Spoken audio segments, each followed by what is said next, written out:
Well, if my calculations are right, we're getting ready to move into the 9th week of our self-quarantine.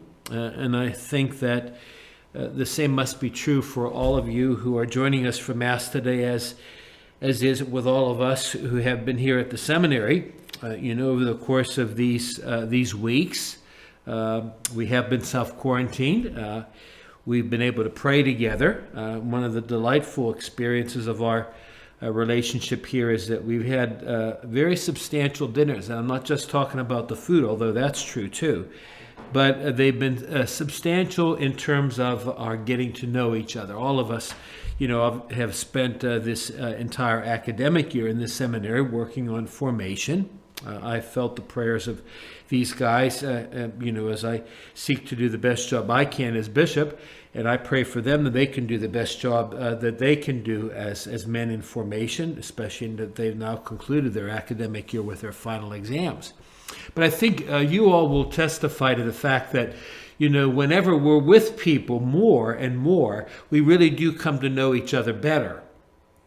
We begin to see maybe some idiosyncrasies, and we can tease each other about those kinds of things.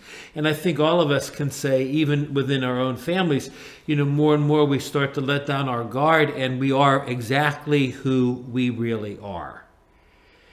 And so we shouldn't be at all surprised that in this conversation that we've just heard today, Jesus' conversation at the Last Supper with Philip, he's a little bit surprised when Philip says to him, Master, show us the Father. And Jesus says, wait a minute, we've been together here for 3 years working together, and you're telling me you still don't know who the Father is, and you really don't know who I am? That kind of honesty, once again, that happens when you're hanging around with people for a longer period of time. And I think that as all of us take a look at our relationship with Jesus, as we've taken a look at our relationship with each other over the course of these last 8 weeks, as we become more and more comfortable with Jesus, we also need to be very honest with him. And I got to tell you that there have been many times in my relationship with him, especially since I've become a bishop, when I've said to Jesus, what in the world were you thinking in calling me?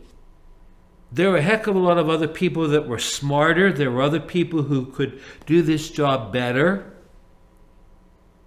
And Jesus has turned around and said to me, you know what, you're asking the right question.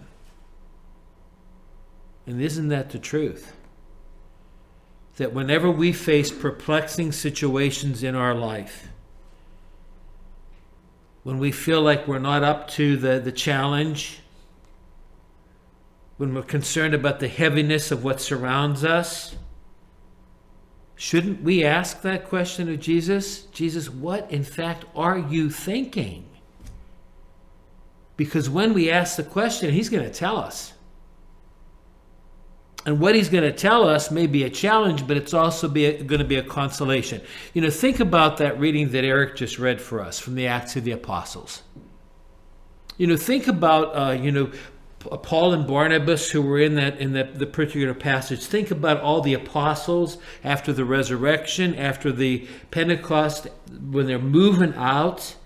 And what we know about every single one of those apostles, they were earthy men. They weren't well educated.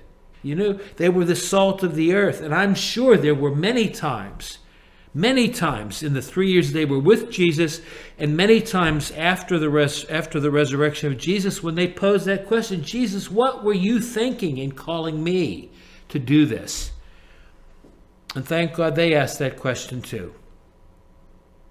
Because if they hadn't, Christianity could have been a very small sect.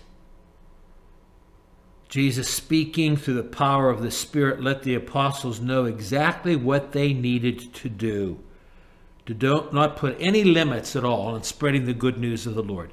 So you know what was true for them has to be true for all of us. Wherever we are today, whatever heaviness that we may feel, if we feel like we need to bust out already because of the quarantine, and I'm sure that we've asked this question lots of times over the course of these weeks, we do need to ask Jesus again, what in fact are you thinking? What do you want us to do? And he's going to tell us. Even in those darkest of moments, he's got something that he wants us to do. To let the world know about him. To let the world know that none of us is alone, that he's always with us. And his purpose is to give us joy, to open our eyes to the beauty of his presence. Our prayers today in a very specific way are being made to the Lord through Mary. She, more than anybody else who walked this earth, except her son, can teach us what that really means. So, today, let's ask it once, twice, maybe 3 times. Jesus, what are you thinking? And let's listen to the answer, because the answer will in fact give us light and give us joy.